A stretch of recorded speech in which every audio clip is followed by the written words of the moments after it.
Hi guys, wait, how badly is that?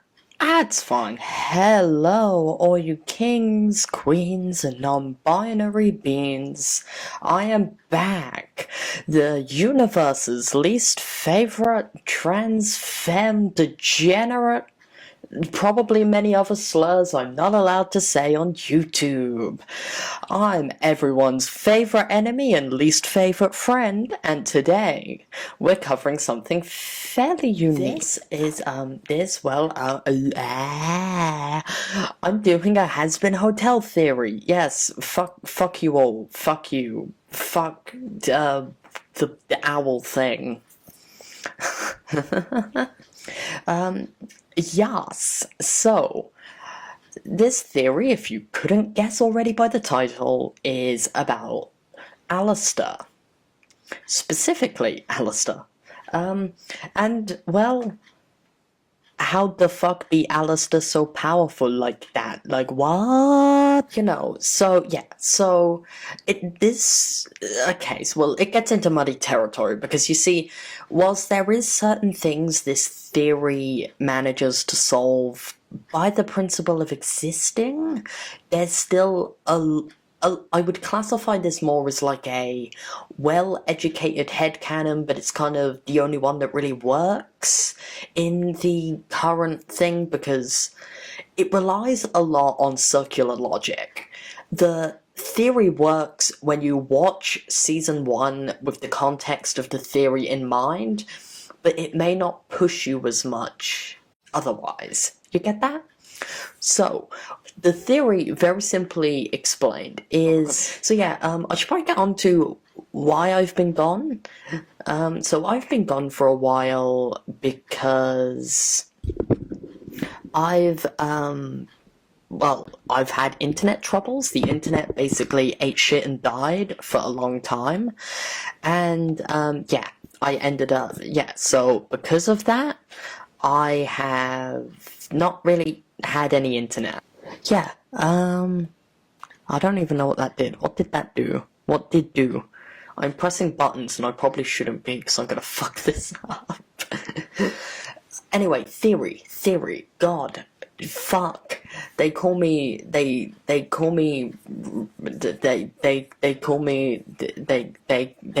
insert FNAF reference here.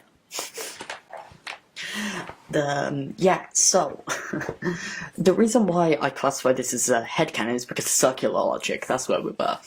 You see, it makes sense when you go into the... God, my skirt is getting in the way. I am taking this off. Holy shit. There we go. Ugh, that's better.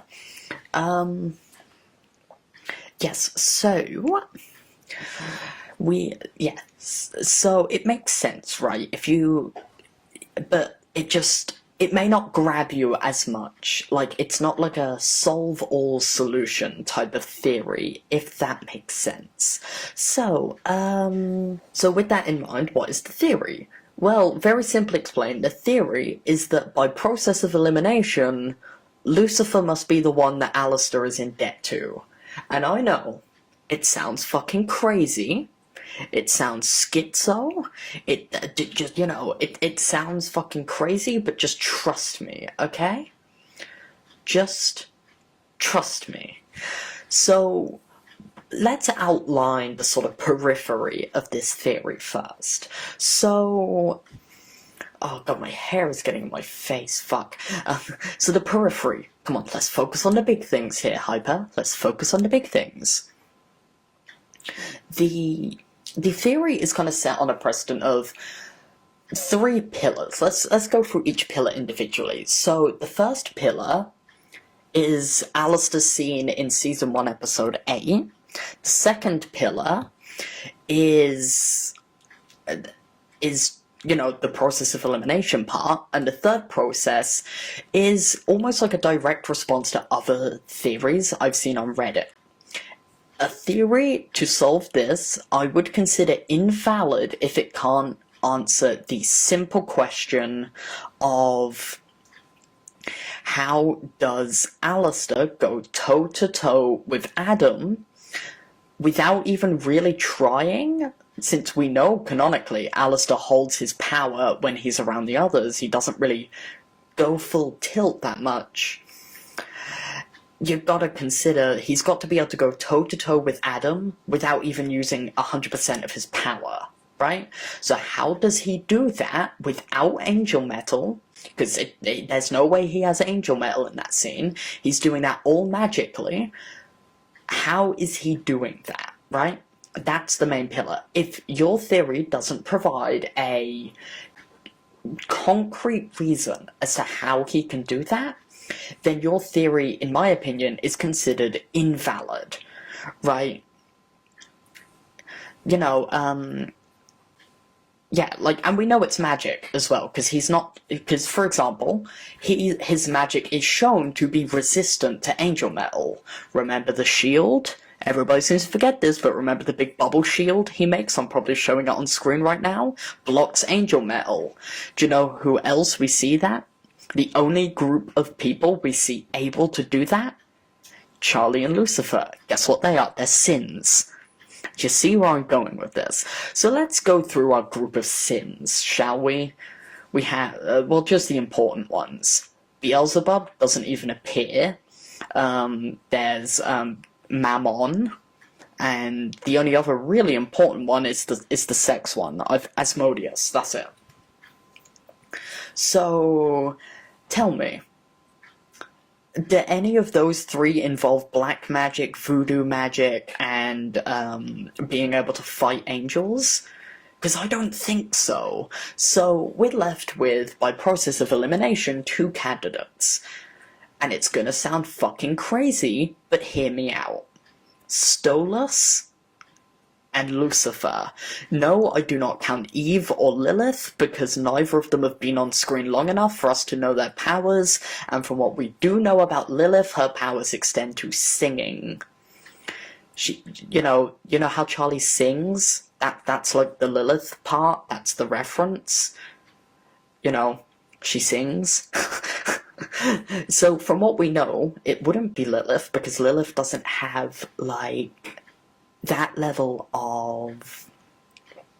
Lilith doesn't really have that specific brand of power, right? So, why Stolas? Let's go through this. So Stolas comes in close second because nobody else comes close enough. And this is mainly formatted on Helluva Boss Season 1's finale, when Blitzer and Moxie are in the chairs. Right, oh no, sorry, it's when they're running away, right, and they get cornered. And I'm probably playing it right now, pay really fucking close attention to how Stolas's magic interacts with TVs, right? Stolas's magic interacts with TVs, screens, radios, the exact same way that Alastor's does. When he possesses a few of the, like, engineer-type people, guess what? That's the exact same reaction Alastor elicits, even down to, like, the facial expressions. You know, it very much looks like Alastor when he does the little dial eyes. And then when we see Stolas using his, like, black magic stuff, that looks really fucking, that looks really, really fucking close to Alastor's black tentacle magic. Right? That's kind of about where the Stolas stuff goes, because, remember, it's a deal, right? So we have to consider the technicalities of a deal in this, which is where we go, like, which is where the Lucifer parts come in. Yeah, so, let's get to the, like, theoretical deal-making part. So, now, you can make a feasible argument, and I'll walk you through the argument for the sake of keeping this theory balanced. Let's walk you through the argument as to how Stolas might be the one to have given Alastor his powers. So, 1, Stolas is gay. That's going to become important later. 2, the moment, because we know that Stolas isn't, like, he looks younger than he probably is, right? Like, hellish years, he's probably, like, centuries old or some shit, right? you know, aging works really weird in Hell, so we can assume that Stolas would probably be like a young adult, maybe, by the time Alastor comes into Hell. So, let's say that Alastor, coming into Hell, very ambitious, with a killer instinct, is immediately shit on, right? Overlords already exist, you know, sinners are about as tough as he is. Unlike in the Earth world, he has no physical, you know, he doesn't really have a physical advantage, and he's ambitious, he's power hungry. So, where does he go? Well, we know that Stolas has a thing for having sex with poor people. It's kind of like a fetish of his, right? So, you can make an argument that Stolas, wanting to escape from Stella, kind of realizing he's gay, and exploring a lot of those complex emotions as a young man at this point, that he fell head over heels for Alastor's charisma. Alastor is Arrow Ace, but he's also a fucking genius, right?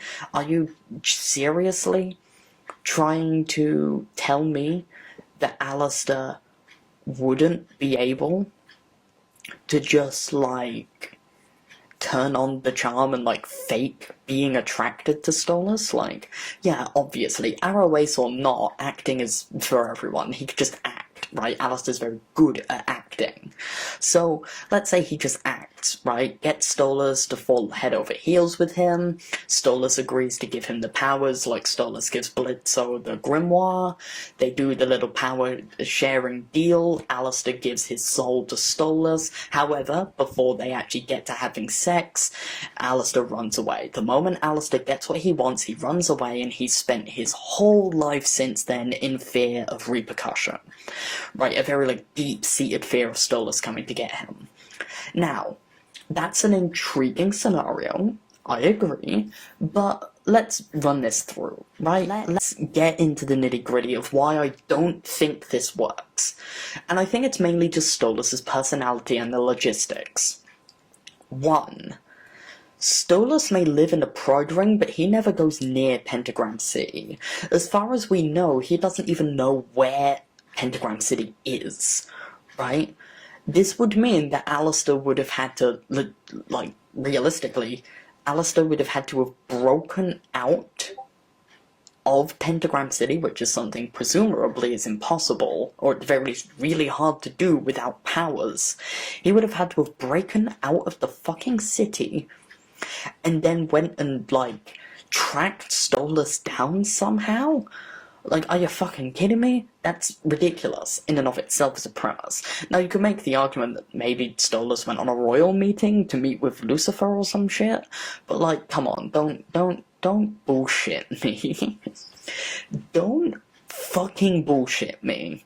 There is no fucking way that Stolas just randomly turns up in Pentagram City in 1933, right? Fuck you.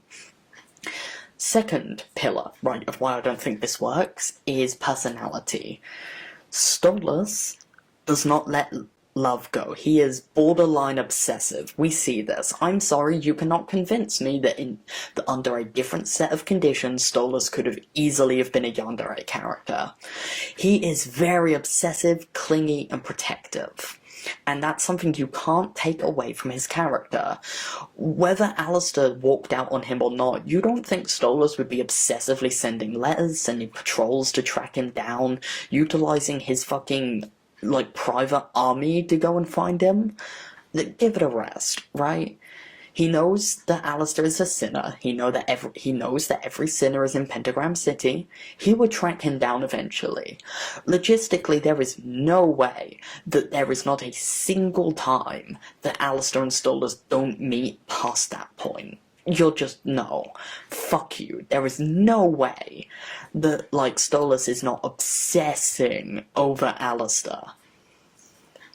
So, whilst artistically it seems as if a lot of Stolas' powers were heavily inspired by Alastor, by all means they could still be the same powers. We don't have a concrete name for the class of powers that Alastor has, right? We don't have, like, a clear indication for exactly what the powers are called, so by all means, I think we kind of have to bonk, hit the nail on the head with that one. It's just too unlikely. It would require some major bullshit. And as a fanfiction writer, a professional fanfiction writer, I can tell you that that's so hard to pull off. I don't even pull that off in my own fanfiction. Link in the description. So, Shill Productions. No, that's a shit name. Shill Action Station. Shill, fist me. Okay, so now we move on to Lucifer. Why is Lucifer the best choice? Why is this a Lucifer thing? So, first of all, let's take some more biblical shit. So it has come to my attention that Lucifer is known as the broker, right? The deal broker of hell. His whole thing is he makes deals, right? That's kind of his whole thing. It's kind of weird that he doesn't do that in the show, right?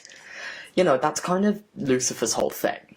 Lucifer is known for being not, like, maybe in the show he's portrayed in a better light, but at least biblically he's known to be a bit of a trickster, a bit of a troll, right? He's a bit of a CUCK, right? Yeah, you know what I mean, right? So, oh god, my hair, oh, my throat, my hair, god, give me a fucking Astolfo maid or some shit. That would make life so much easier. I could record whilst having things done for me. That would be great.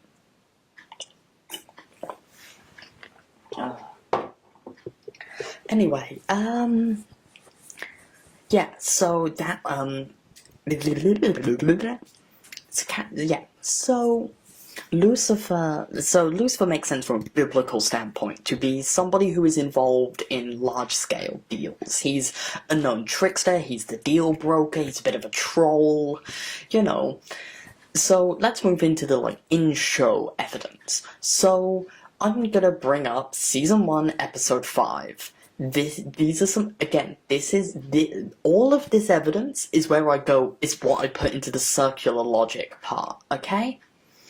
All of this evidence is the circular logic part. So, the moment that Lucifer appears in the hotel, Alastor is immediately pissed. Alastor isn't even really passive-aggressive. Alastor is immediately aggressive with Lucifer. He is not like that to anyone else. Not anyone else, okay? Think about it, right? When he encounters Vox in episode 2, he's sarcastic and passive-aggressive. When he meets Pentius in episode 2, he's passive-aggressive. When he meets Adam in episode 8, he's passive-aggressive and sarcastic. When when he's confronting Mimsy at the end of episode 5, he's passive-aggressive. Right, we have a pattern here. He is passive-aggressive. Even when Angel makes him feel really uncomfortable more than once, he's passive-aggressive. He's never openly aggressive. In fact, there's not really a single time in the whole series, other than this one isolated moment, where Lucifer gets genuinely angry. He, okay, well, outside of another moment in the same episode, but we'll get to that. This is the first time we see him, legitimately aggressive. So, yeah. That's, and I've seen some people say, well, it's because Lucifer insulted the decor. I'm sorry. I'm sorry, what? I'm sorry, what? Since when has Alastor ever given a shit about the decor of the hotel? It's just not a thing. It doesn't exist. It's fake news. This is fucking Trump fake news. That is such a logical stretch. I'm sorry, Hazbin Reddit, but I'm gonna have to pull the Stalin Great Purge on that one. Fuck that shit. So, we know that Alastor is weirdly aggressive towards Lucifer. In the resulting music video, the resulting bop of a fucking song, by the way, Lucifer seems to know a weird amount about how to push Alastor's buttons. Now, you can make an argument that he's not really pushing Alastor's buttons, like, personally, but he's just saying and doing general things. But no, he seems to be oddly targeted in many points, to the point where, now, okay, to the point where, like, isn't it sort of a thing that, like, Alastor might have been a busboy when he was alive or some shit, as well as a radio host? So that's a weird thing to throw in there. There's, like, the whole thing with, like, the goat thing, like, when he pulls him out rare, he's, like, doing this thing where, okay, think about the, like, I'm gonna go into, like, little bit, like, I'm not a filmmaker, but I've, like, learnt things from watching, like, video essays. So think about how Lucifer is framed in comparison to Alastor in the music video. So in reality, Alastor, like, Lucifer's quite short, right? He's a little bit shorter than Charlie. But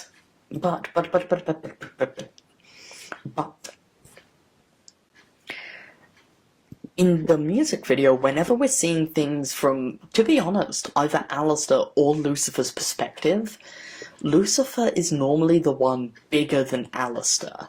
Alastor never has a scene where Lucifer's small and he's big. No. There is multiple scenes where Lucifer is seen being big, pushing Alastor around, constantly making comparisons to, like, why have the busboy when you can have the chef? Why take something common when you can have it a la carte, or whatever the fuck the line is? It's this superiority thing. Now, you can make an argument that, you can make some weird, like, Marxist argument that this is supposed to be, like, classism on Lucifer's part, but I don't know, it seems very deliberately phrased, right? It seems very, very deliberately phrased, so... so that's another bit of evidence. And then the third bit of evidence from this episode that I can recall from the top of my head, this is like a theory I've had in my head for a while. Think about now, it's left ambiguous, but okay. When Husk is, like, arguing with Alastor, he pulls Alastor away from Lucifer seeing Lucifer, and when he makes the comment about Alastor being in the claws of someone else, am I the only one who, like, now I may be hallucinating this, but has anyone else noticed that his eyes shift rightward a little, as if he's looking, because we know so not only is it, like, from a thematic point of view, it's kind of weird that this moment happened in this episode in the exact moment that Alastor is touring Lucifer around. That seems weird. I'm sorry, that's like a very suscus among us moment. Like, I'm sorry, like, it's really sus, okay? Like, you can't convince me the theming is a little bit... I don't want to say it's, like, explicit evidence, but it's definitely sussy framing, right? It feels like it's supposed to pit Alastor and Lucifer in the same boat together. And the fact that not only this is done, like, thematically, right? But I feel like also practically, right? Husk sees Lucifer, and he seems to be looking beyond Alastor's shoulder, where presumably Lucifer is walking with Charlie and Vaggie still. So, I'm sorry. Like, this seems very specifically framed, right? And... also, come on, if we're adding on to this, isn't it kind of weird that that before Alastor does the, like, clock eyes, he looks behind him? Now, you can argue that's part of the animation for him tilting his head, but it kind of looks like he looks behind him before he does it. Again, a lot of this is headcanon stuff, right? This is literally, like, fucking 13-year-old baby's first fan fiction trying to find any moment in the film where Draco and Harry was really sexy or some shit, right? I'm scrutinizing a lot, but it's because I think that this all adds up. Again, this is more of a lens to see the series through. I do not think that this is true in season 2. This is merely an observation that I've turned into a theory that is... This is like a... This is like,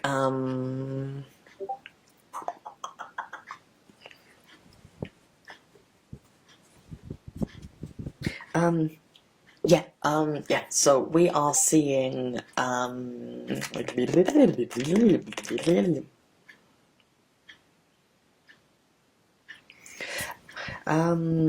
yeah,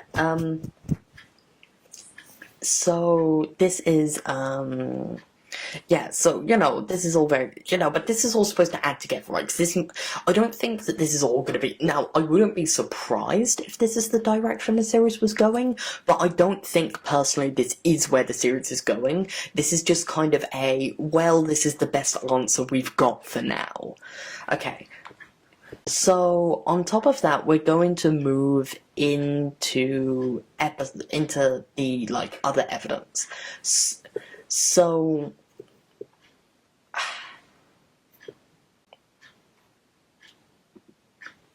I'm trying to recall the evidence now. So that was, the big bulk of the evidence. But we also have some evidence. So, obviously, episode 8, is kind of the keystone, right? Alastor 1 doesn't seem to... Now, I'll get to, obviously the scenario building after this, but this is just the evidence part, right? So, Alastor is able to magically go toe-to-toe with Adam and the other angels without the use of angel metal, which is something that we see only sins are able to do. Don't give me that bullshit about overlords being offended sinners. I'm sorry. Go back to episode 3. Do any of those fuckers look like they're ready to fight an angel? No. How did Carmilla kill an angel? She killed it by using fucking angel metal. Get your head out of the gutter, that's not... The fact that overlords are ascended... The fact that they're ascended means fuck all, okay? Fuck all. Fuck all, okay? I'm sorry, just not happening. I'm not giving in to the woke CNN propaganda, okay? You cannot convince me that an average overlord, that one of the overlords at that table other than Alastor would have been able to fight Adam one-on-one, okay? Fuck you. He is clearly the most powerful. And, it makes sense why he would then hide his power level, right? That just makes sense. So, we've got that. So I think episode 7 is also notable, not really from the evidence point of view, but it's going to kind of be important when we're constructing the scenario, right? He makes a deal with Charlie. Charlie seems to be it seems as if he's been waiting on that moment, right? He makes it very obvious that I feel like his actions speak louder than words. This is kind of something he's been building up to. Foreshadowing for later. This is something he's building up to. So, I just want you to hold that scene where he makes the deal with Charlie in mind. I want you to just keep that in mind. As we move in to so that's the evidence and kind of the bulk of the theory aspect. Now we're going to move into the headcanon-y, let's build a scenario to narratively explain this section. But before that, I'm going to take another sip of water. I don't have any tea with me because I'm a lazy fat bitch.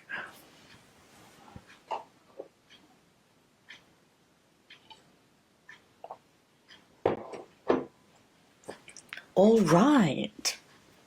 So, let's get into this. So, imagine, if you will, it is 1933, Alastor's died, he drops out of the weird hole people, like, get thrown into when they go to hell, and, you know, he doesn't like the fact that he can't just walk around and murder everyone. He's ambitious, he's power-hungry, corrupt to the core, and just evil as fuck, dude. So what does he do? Well, he goes right to the top. He visits Lucifer in his mansion. Now, whether this is prearranged, whether he breaks in, who the fuck knows? But he goes to visit Alastor. He probably notices Charlie on the way. This would probably be teenage Charlie, or just going into teenage age for Charlie. He signs a deal with Lucifer.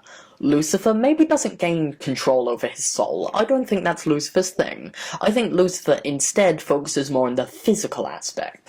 Lucifer doesn't need control of Alastor's soul, he just needs a sort of, you know, working contract. I guess you could argue ownership over his body, right? Think more the Valentino contract, less than, like, the other soul-binding contracts we see, right? You know, Lucifer can command Alastor at his will. Alastor essentially becomes his servant whenever it's, you know, whenever it's useful for Lucifer, without Alastor directly having to sacrifice his soul. Meanwhile, Alastor gets given, you know, Lucifer's a forgetful bastard, probably a bunch of random powers that he thought of off the top of his head. The only real condition being that whilst Alastor isn't given invulnerability on the level of a sin, he is given the, like, magical capabilities and therefore magical powers and prowess of a sin. Right? Right, he then goes down and he does his little rampage thing. Lucifer doesn't really care for a while, until he sees, like, I don't know, the census report, like, a decade later, and he realizes that Alastor's, like, you know, he's kind of going a bit too far, he's killing too many people, he's becoming maybe a little bit too powerful, you know, he's starting to scare some people, Heaven maybe gets involved, they don't like the fact that Alastor is as powerful as he is, so Lucifer steps in. Lucifer doesn't remove the power, but he orders Alastor to, you know, stop, right? So Alastor goes into hiding. This is then when Alastor goes into hiding. Charlie, in this time period, obviously, you know, gets engaged to Vaggie and starts the Hazbin Hotel. Lucifer, too depressed to intervene directly, but still wanting the best for his daughter, assigns Alastor as her sort of guardian angel. He's not supposed to say anything, since this is a dirty secret between the two. Lucifer doesn't tell Charlie because he knows that Charlie wouldn't approve of her father being as bad as the Overlords, and Alastor doesn't want to say anything because it compromises his plan. We'll get to... and what is his plan? Well, we find out about now that we're probably around, timeline-wise, we're just before episode 1, right? You know, we're probably weeks away, if not days away from episode 1 at this point in the timeline. Alastor is essentially assigned as Charlie's guardian angel. His job is simple. Don't say anything, pretend to be impartial, don't in any way align with Lucifer, just don't fucking mention anything, and the task is simple. Protect Charlie and make sure whatever the fuck she tries to do works. Alastor's job is essentially to make sure that Charlie can come up with these big ambitious ideas and nothing bad happens. You know, there's probably a biblical equivalent to this, but I'm not religious enough to know. So that's how, and then, you know, we get the pilot thing, they have to meet, and, you know, Alastor turns up, he pretends to just be randomly arriving, randomly having known, you know, because by the way, I'm sorry, anyone who brings up in the pilot, he says he, like, saw them on the TV. Bullshit. I'm sorry? No. No. Remember season 1? Episode 1, he explicitly shows us that he can't watch TV screens, because whenever he does, he causes them to break, so there's no way that he watched that advertisement or anything on TV. The pilot is lying to you. Wake up, sheeple! So, That's, you know. So we know that the pilot is lying. The pilot was dubiously canonical to begin with, but even if you consider the pilot canonical, episode 1 overrules what Alastor says in the pilot. It's not like that makes the pilot uncanonical, it just means that Alastor is lying. Remember that Alastor can lie, and he lies a fuck ton, okay? So his plan is simple. He wants to keep the powers, but not be under the beck and call of Lucifer. He got so close to being uber powerful in his original reign, but Lucifer reined him in. Hence, we see him not engaging in mass killings once he returns. He's calm. He pretends to be more, you know, less violent, right? He acts protectively, not offensively. He deliberately tones himself down because he knows now that there's a precedent, right? He gets too powerful, he gets too big, he kills too many people, Lucifer will clamp down on his ass. So he has a basic plan. He has to make Charlie not trust him, but be dependent on him. This is where episode 7 comes in. He has to make Charlie dependent on him, which we see him do. Which, again, there's no confirmation, this isn't really evidence, but this is a lens to view the series through. Everything he does from episode 1 to episode 6 is all in the name of not making Charlie trust him, but making Charlie depend on him. Over time, and we see this, she starts to lean on him more. She does things herself less. She starts asking Alastor's help more. She becomes less hesitant around him over time. Alastor, by doing the things he does in those episodes, slowly but surely makes Charlie more dependent on him. However, there's two sides to Alastor, as there is with every human. There's the cognitive, cold-hearted, logical side of his brain. And then there's the other side. He's not emotionally unintelligent. He's very emotionally intelligent. He knows how to play every single character like a fiddle, and he does it constantly. He has every single one of those fuckers eating out of his palms by episode 7, right? He is a tactical mastermind in both regards. He's emotionally intelligent enough to identify that he, by episode 5 or maybe episode 6, is starting to get attached. You see, in episode 5, he may have meant a lot of the lines about being the father, Charlie being the daughter he never had, chosen family over biological family, as a way to get at Lucifer. However, by some time between episode 5 and episode 7, you can't deny this, by the way, this is where episode 7 kind of comes in as evidence. Something in Alastor changes. We don't know what, and we don't know how, but something changes. In episode 5, he says this mockingly, very uncaring, but still continuing with his plan, and as we see in the music video, Charlie seems to not be. By that point, Charlie is eating out the palm of his hand. She doesn't really have the reservations that she used to have, and by episode 5 and 6, she is very happy to basically ask Alastor to do anything she wants him to do, and starts doing that increasingly. She starts to grow dependent. Vaggie identifies this in episode 7, which is why she immediately jumps to Alastor as a threat. This is, again, subtext and, headcanon.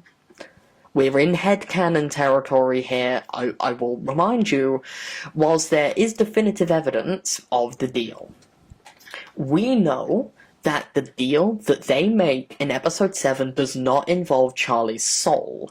However, we know from episode 8's final song that Alastor isn't happy with the terms of that deal. He, in the radio tower, seems pissed. And we're gonna get to a bit more of the ins and outs of his battle with Adam in a second. But the main, evidence here is Alastor is, one, clearly not giving it his all in the battle in episode 8, and 2, clearly pussies out of the deal he wanted to make in episode 7. Remember, he hides everything behind a smile, and he lies all the time. Episode 8, to me, makes it clear that the deal he made in Episode 7 was maybe more conciliatory than his original draft, so to speak. Now, again, right, the headcanon territory is the conclusion that he wanted to take Charlie's soul, but he got too emotional, and he's too emotionally attached to Charlie, and he pussied out. That's a stretch. What isn't a stretch is clearly he's not happy with the deal he got. We don't know what Charlie offered him, but clearly it wasn't enough. He wanted more, but he didn't get it. And he's pissed. Who is he pissed with? He's pissed with himself. In this interpretation, he's pissed with himself. In the canon interpretation, maybe he's pissed with someone else, right? Whatever happens, he's pissed with the deal that he makes in Episode 7. I believe, and this theory posits, that he is pissed because he wanted Charlie's soul. Why does he want Charlie's soul? Well, to make a three-way deal. He is currently under the ownership of Lucifer. Lucifer will do anything to make his daughter happy. If Alastor can, behind Lucifer's back, trick Charlie into signing away her soul to him in a moment where she's emotionally dependent and emotionally broken enough to even consider that option, which means, by the way, isolating her from Vaggie, which he does very effectively in that episode, well, what do you think he does next? He goes up to Lucifer and he makes some demands. He's going to use Charlie like a slave, or Lucifer organizes a second deal. Alastor keeps the powers Lucifer gave him under the condition that Lucifer rescinds his ownership of Alastor, right? Alastor would now self-govern and no longer be under the ownership of Lucifer. In return, Alastor would, without harming Charlie mostly, apart from obviously destroying their trust bond and relationship, end up signing over Charlie's soul to Lucifer, therefore obviously setting it free.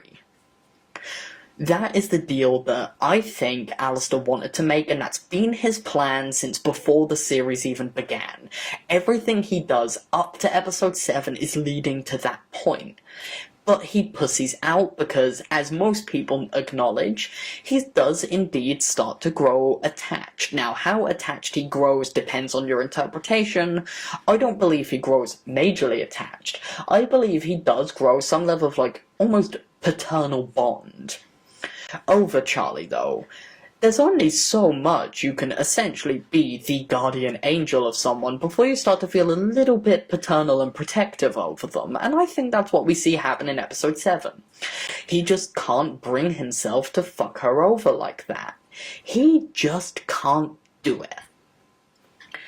And then in Episode 8, the final little bit of evidence is if you look very closely at Adam's fight, with the trivia knowledge that no, Alastor doesn't show the full extent of his powers 99% of the time, and the fact that he's keeping Adam on his toes but then seemingly just sort of gives up at some point, we could make a sort of logical assumption that one part of that deal was he helps Charlie up to the point where she's winning.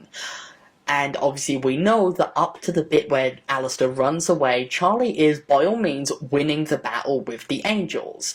At the closest opportunity he gets out of eyeline of Charlie and Lucifer, and most importantly still, ascertaining to the deal made with Charlie, he runs away because he realizes that this is a shit deal and he didn't even want to do this to begin with. Which would then be, obviously, in Season 2, plans for whatever. And I'm open to other theories. This is my personal theory. This is obviously the end of the video.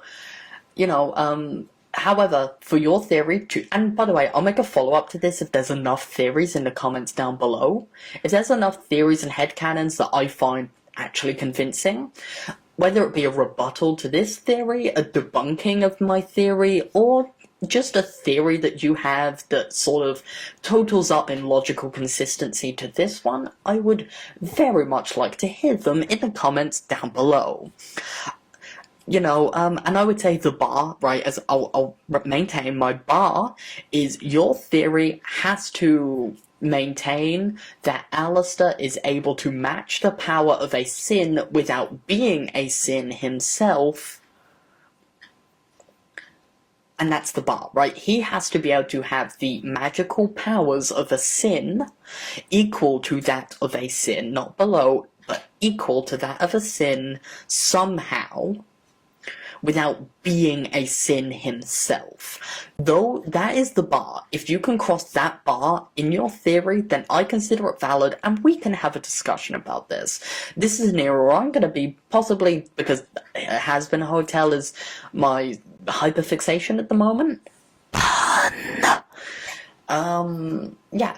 In other news, I also have a wee little bit of a fanfiction going on. If you don't pay attention, since most of you don't seem to, if you don't pay attention to the YouTube posts, you would know that I have an ongoing chapter-based Hazbin Hotel continuation fanfic that, yes, Dirty Shill I Am uses this theory as its posit for its main plot, with a lot of this continuation story and the main plot of it revolving around Alastor doing some things. You know, he's a bit pissed in episode 8, it's expanding on that, right? You know, and it explores this theory, obviously it aims to end Angel's Valentino arc. It's pretty cool. We're on chapter 6. I'm almost finished with chapter 7, then chapter 8 will be in the works. It's also technically a crossover, since there is a chapter where Lucifer retakes the courts of hell from Satan. So, if that seems like your kind of thing, I will have the link to that in the comment section and the description down below. Now, I'm going to be going before I give myself an aneurysm or a throat infection or anything else bad. You are all beautiful people. In the light of all the awful shit going on in the world at the moment, just know that your demi-queen loves you dearly. And on top of that, some big news. I've been considering this for a while. I've talked about it with some close associates of mine. You would probably know from the World War I videos, the Great War FFU videos. I'm thinking, and most probably going, to make a side channel where I do ASMR content. It's not going to be like serious ASMR, it's mostly going to be stuff like, so any veterans remember it was for Femboy Stalin, wasn't it? No, it was Femboy... It was Femboy Hitler and Waifu Stalin, that was it. Right, ASMR, like, revolving around those two.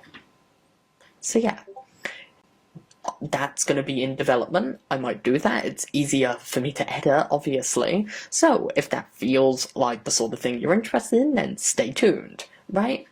There might also be some Hazbin stuff, and I'll explicitly mention if the ASMR is serious or non-serious, because I might switch between the two, since this is a time where I think everybody needs some therapy. So, with that in mind, thank you all for watching, you kings, queens, and non-binary beings, and I hope that you have a lovely train ride to the end of your days. Bye!